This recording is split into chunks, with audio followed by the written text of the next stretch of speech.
Hello, welcome back to Chat Speaks, where I speak about things relating to politics, faith, encouragement, and this things related to the culture. And today, I wanted to talk about the myth of the great switch between the Democratic Party to the Republican Party. And I am interviewing one of the smartest men that I know, Ian Noel. Ian, you want to tell us a little bit about yourself? My name is Ian Noel, as you said. I know a lot of more smart people than me, although I know a lot of more dumb people than me. But I am an attorney here in Los Angeles, and I've been studying Black history, the two major parties for the last 25 years. All right, and what made you get interested in studying the parties? You and I have spoken in length about some of your past passions and your pro-black, you know, uh, rhetoric and all that. So, what made you decide to turn from all of that to become a uh, conservative Republican and now staunchly voting for Trump? Well, I don't think I turned from anything. I think I just learned more and more and more and progress to where my natural tendencies are. Because my tendency is always pro black. And when you look at what's happening to black people in the cities run by Democrats, I can't support that. If I'm for black people, I can't support that black folks are at the bottom of the economic barrel. That's not going to work by me. So many people are satisfied to go along the Democrat Party, and a lot of them are doing well, while the majority of black people are not. All they care about is the fact that they're doing well. I mean, I'm an attorney. I could forget about black people if I want to, but no. Supporting the Democrat Party, the party that caused us to be at the bottom of the barrel, is just wrong. So I don't look at myself as having turned. I look at myself as having learned what happened in the past, how we got here, how the Democrat Party spent 150 years brutally, you know, terrorizing black people to make them the bottom of the American barrel. And so I can't support that.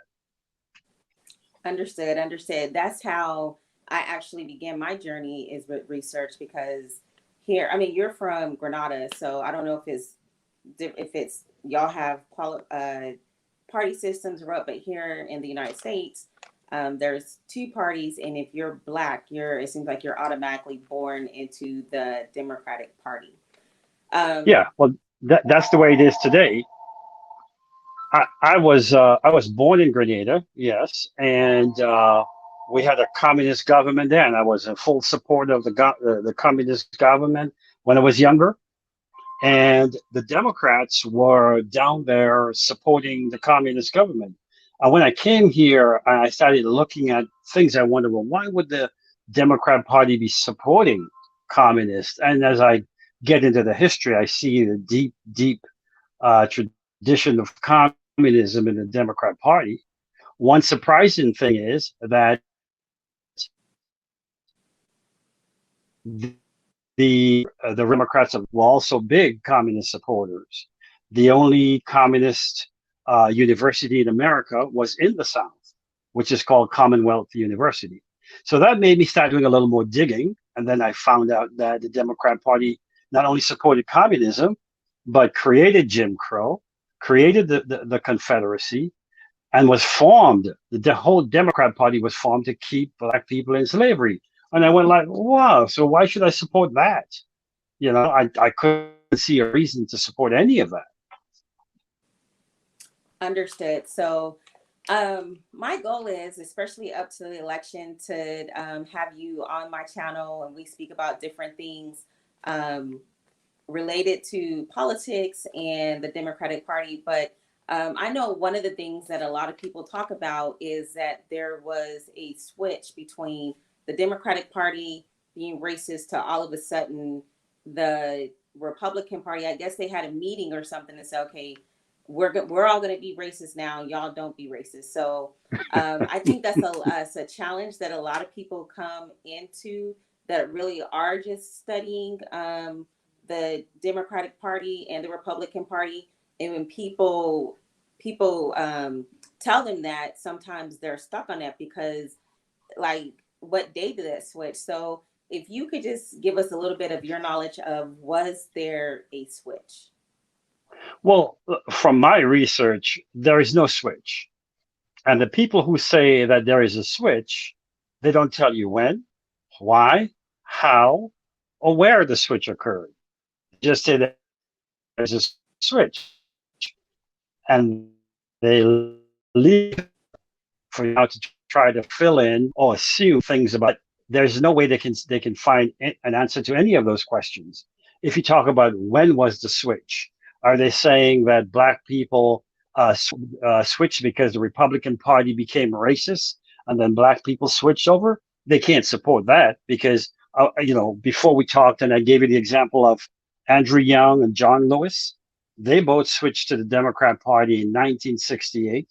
They both ran from Atlanta and other districts in Georgia as Democrats. And at that time, the Democrat Party was full of virulent anti-racist segregationist people. So the great John Lewis and all the other great icons of the civil rights movement joined the Democrat Party when Bill Clinton's mentor was in it, a racist segregationist Fulbright. They joined the party when Al Gore's father, Al Gore Sr., was in it and died in it. They joined the party when Hillary Clinton's mentor was in it still, racist segregationists. As a matter of fact, they joined the Democrat Party when there were millions of racist segregationists. After they joined the Democrat Party, Democrats kill MLK.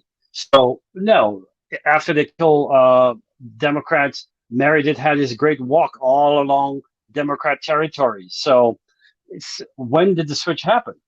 Did the switch happen after uh, Lewis and Young joined the Democrat Party, or before? I mean, they just can't tell you when. So why do you think that the Democratic Party has been pushing so hard that there was this great switch? Because as of right now, the Democratic Party has never issued an apology for their acts of, slavery or the Jim Crow laws, or it's like they just kind of want it pushed under the rug that even happened. And they always throw racism onto the Republican Party. Well, the white Democrats are not going to talk about the switch. They may one or two here or there, but it's the black Democrats that will talk about the switch because they have to cover up what they did. The fact that they joined the Democrat Party when it was full of millions of racists, people who were lynching black people, they joined that party. And so they have to cover that up and to talk about the switch. But what actually happened was in 64, when they picketed the Democrat convention. Now, that same year, the Republicans had the convention in Miami Beach, and there was no picketing. There were black delegates in 1964, to the Republican convention. There were none to the Democrat convention. And when they picketed it and then sat on the floor of the Democrat convention, then and only then the Democrat Party started to get worried about television showing them picketing and sitting on the floor. And as Robert Moses said, they made a deal with the Democrat Party. And the deal is we're going to give you power, the talented 10, the top group of you guys. We're going to give you money, wealth, everything you want, and you're going to get us to vote. And you're going to stop this picketing us. And they made that deal with the Democrat Party. All the leaders, they live well. They're very rich with power and wealth and houses. And black people, they get black people to vote for the Democrat Party, while most people are still living at the bottom of the barrel. Immigrants from Mexico are coming here and rising above black people in America. All immigrants are coming from all over the world and rising because of the deal party. They're doing the Democrat Party's past. Now, I mean, so you brought up Robert Moses. A lot of people don't know who Robert Moses is or was. Is he's still alive today? Can you just give a little background about who Robert Moses is? Well, Robert Moses is one of them, but then he left politics because he thought he didn't like the deal that they made with the Democrat Party. Here they are attacking the most racist segregationist organization ever uh, created in America, the Democrat Party. And then these leaders decided to make a deal with them. And so he didn't like that. He got out of politics. And he's still as radical today as he was. I was just listening to him recently, and he's still as radical as he was back there. But he's putting his energies into education, educating young black men, teaching them mathematics. He created the Algebra Project, and he spread it all over the country because he feels that the way to do is to educate young black men so that they be geniuses and grow up and change society. But he's there. He was, and back then he was the author of Mississippi Freedom Rides. He was the organizer trying to get sharecroppers, the farmers in Mississippi and Alabama to register to vote and get interested in voting, because the Democrats, if you try to vote, they'll kill you.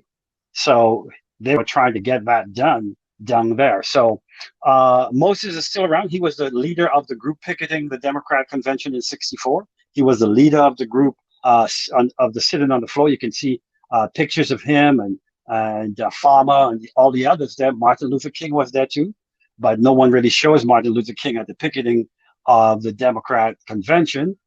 He spoke at the credentialing committee. MLK did, but who they show you is Fannie Lou Hamer, I think you say her name correctly, when they were picketing the Democrat convention. Okay, so but he was the leader of that group. So I want to go back to where you said that Black people were picketing to get into the Democratic Party. If Black people knew that the Democratic Party was so racist and so vile, why would they even want to be a part of this platform, a part of this party? Well, it's a complex thing, and from what I've researched, I see three different factors coming into play. One, you had the leaders like Bob Moses, like Thurgood Marshall, who were all light-skinned and thought anything Black was not good. We wanted to be with the white. Integration was their call, whereas other civil rights groups were calling for let's build our own neighborhoods, like Malcolm X, like many others were saying, let us build our own neighborhoods, forget these crackers, that was their attitude. But the leaders of the quote unquote civil rights groups, they decided, no, we wanted to be where the whites are. That's the only just thing to happen. So that was one factor, wanting to be among whites because only white things are good.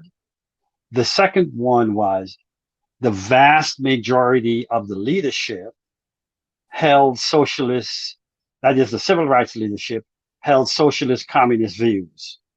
And the Democrat Party was a party filled with communist socialist leaning people, including the racist segregationists. So it was easy for them to make deals around socialism, deals around communism, because they had something in common. That was a big factor in feeling they want to align with the Democrat Party. Okay. So I also want to touch on Dixiecrats, because you also hear people say, well, what about the Dixiecrats? Well, all of the Dixiecrats who left for a little while, and the Dixiecrats started way back in the 40s, they all left that party and became Democrats again. And not Democrats in the back benches. They became Democrats leading the most powerful committees in America. They were leading the Judiciary Committee, the Appropriations Committee. The Dixiecrats came back to the Democrat Party, and they were powerful in the Democrat Party. So Dixiecrats doesn't mean anything because they abandoned that party and came back to the Democrat Party. Okay, now what would you say to people? Because I've also had people tell me and say, Chaz, the Democratic Party is not like the how it used to be. So they recognize the history of the Democratic Party, the slavery, KKK, all of that kind of stuff, but they say they've reformed themselves. I mean, they don't even, these people who on this side don't even talk about there being a switch. They just say they've reformed themselves. They're not the same. What do you say to that?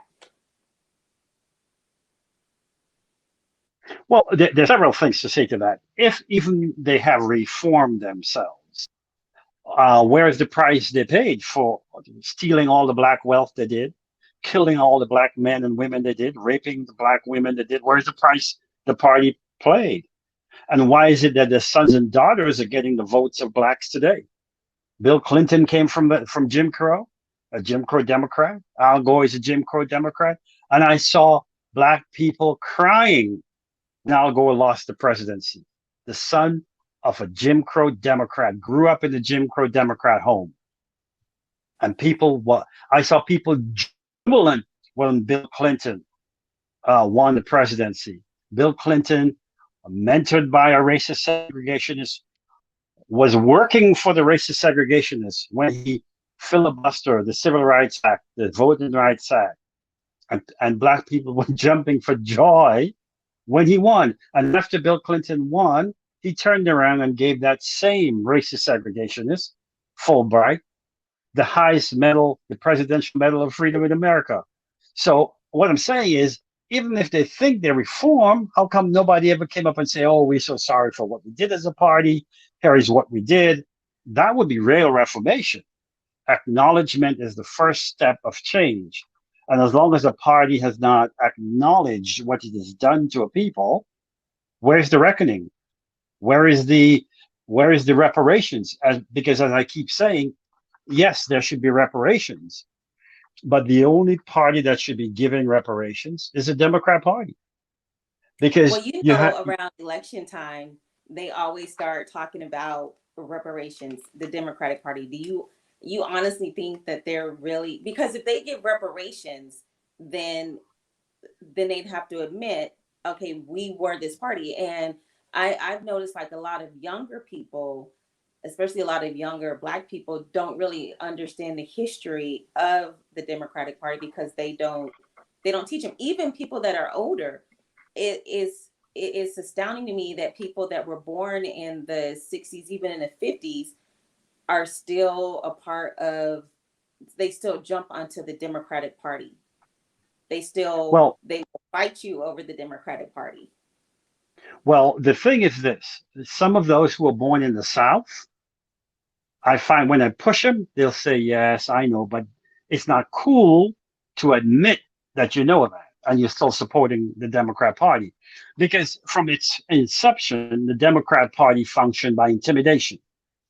Back when all black people were Republicans, one of the main reasons the Democrat Party terrorized black people with Jim Crow was to stop them from doing Republican activity, because they were the founders of the state Republican parties. Black people were founding Republican chapters all over America.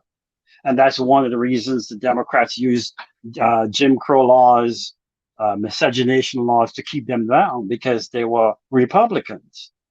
So they use intimidation. And even today, if you decide not to be a Democrat, they use intimidation. They teach their people to intimidate you, call your names. It's only intimidation tactics that they're using. So even some people who know don't want to admit they know because of the backlash they'll get. But that's just Democrat Party terrorism. As Abraham Lincoln said, the number one tool of the Democrat Party has been violence.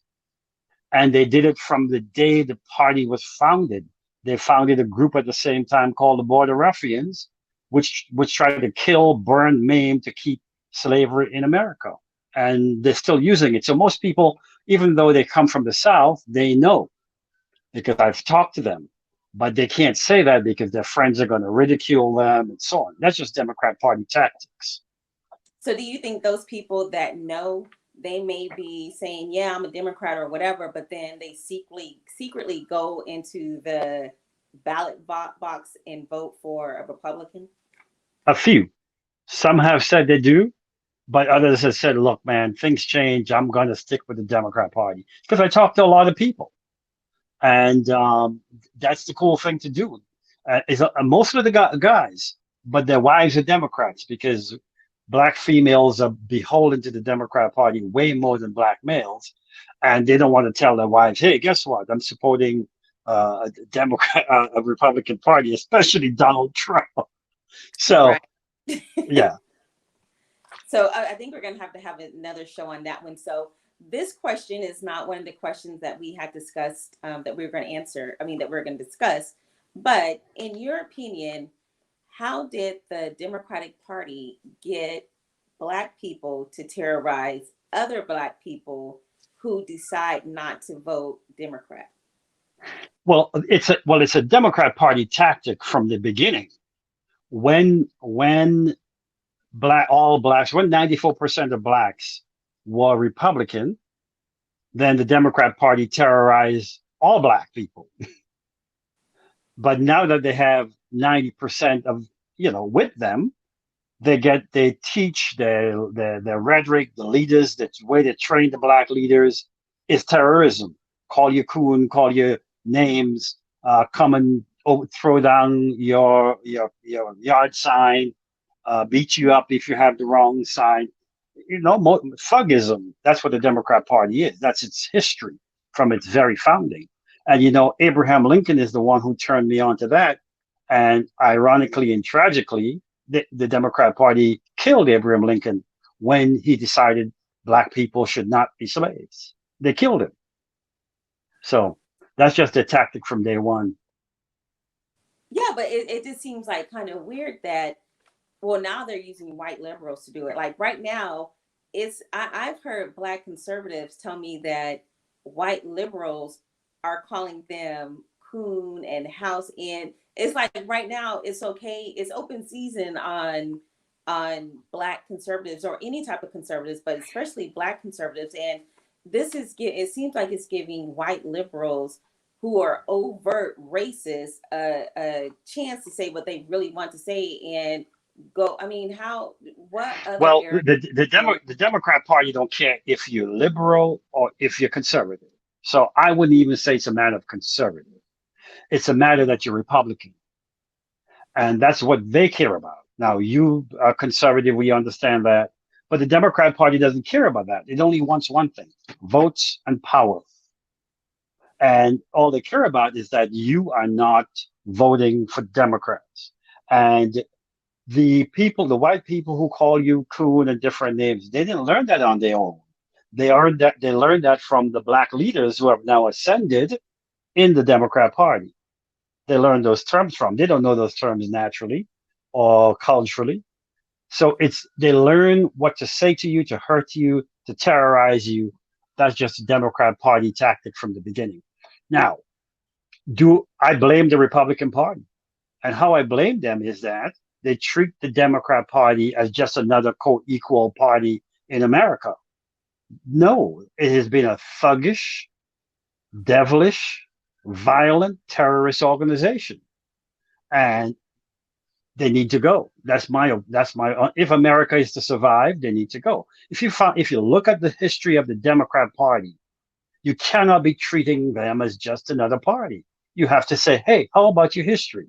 How about what you've done to black people for over 150 years? Well, I think that their defense would be, well, look at all these Black people who support us. Like, I think that if people tried to dismantle the Democratic Party, I think it would be Black people that would be on the forefront of the fight to keep it. Well, my question is, if the Democrat Party was so good for black people, why are they in the streets? Why are they in the streets in Democrat cities, cities that have not been run by a Republican for 50, 60, 70 years. Why are they in the streets? Well, me and you have talked about this before. Somehow they blame it, even though a Republican senator, governor, or anything hasn't run some of those states and countries for 40, 60 years. Baltimore's been what, 40 years or more? They More than that. still somehow blame Republicans, even though, I mean, the hands down to the Democratic Party, they have really done a good, that they're masterful of the manipulation. Well, the thing is, you have to remember the Democrat Party overtook America's government with violence. Because when the Republicans controlled the government, the Democrats didn't give up. They beat, they killed, they maimed. They even invaded the Republican convention, where black and whites were together, and killed them in the convention. So the Democrat Party never gave up its violence. And through its violence, they were able to rip black people from the legislatures where they're sitting, presiding over the government. They were able to do all those horrible things. And by violence, they took over the government of America. And when they took over the government, they made sure that all the institutions are controlled by them. Even when they're not in power, they still are in power.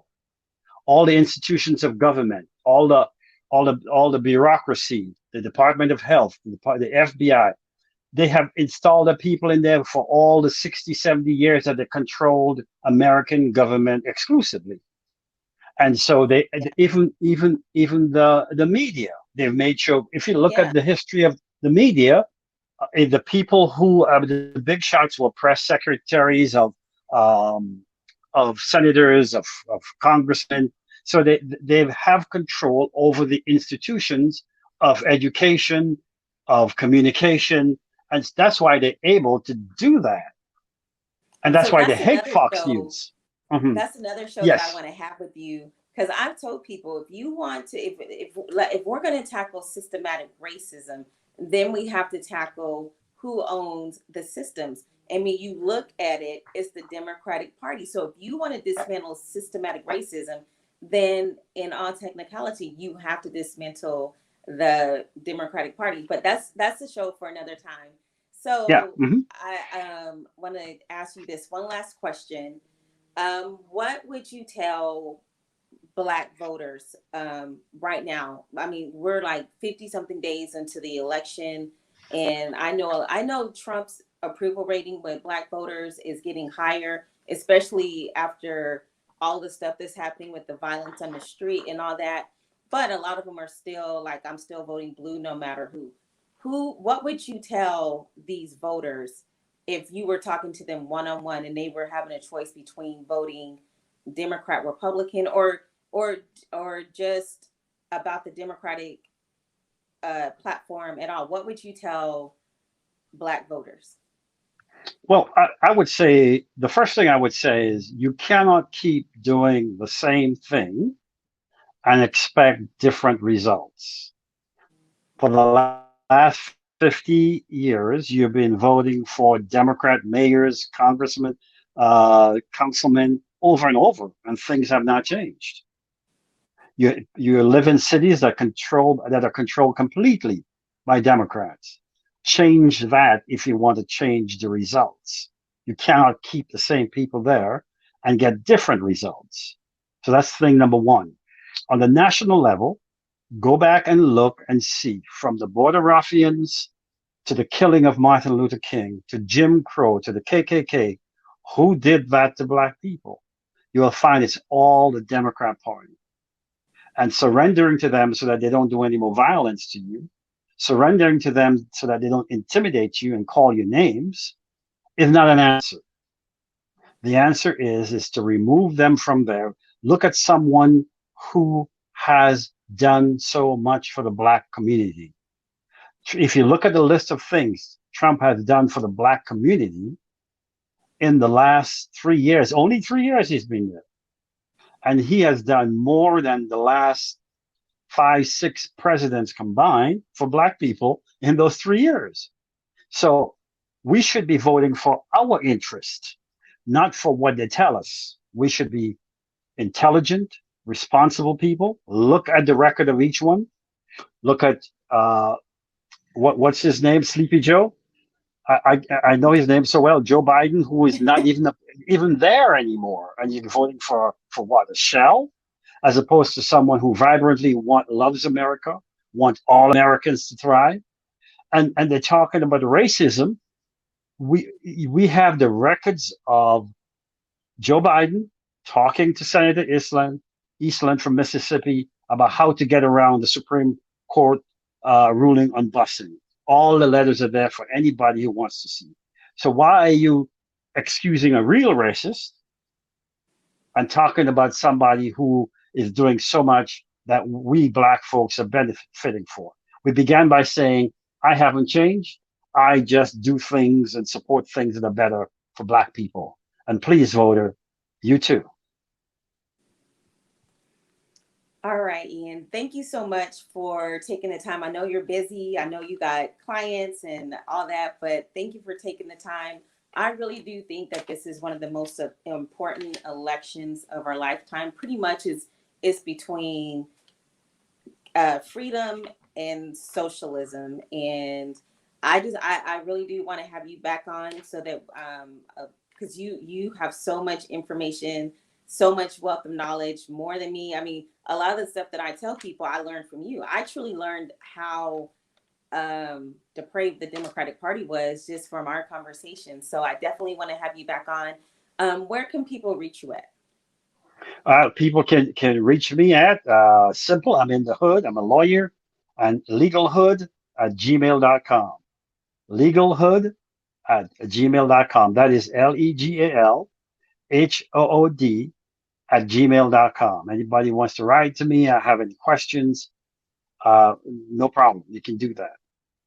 All right, and I'll also link your email address on this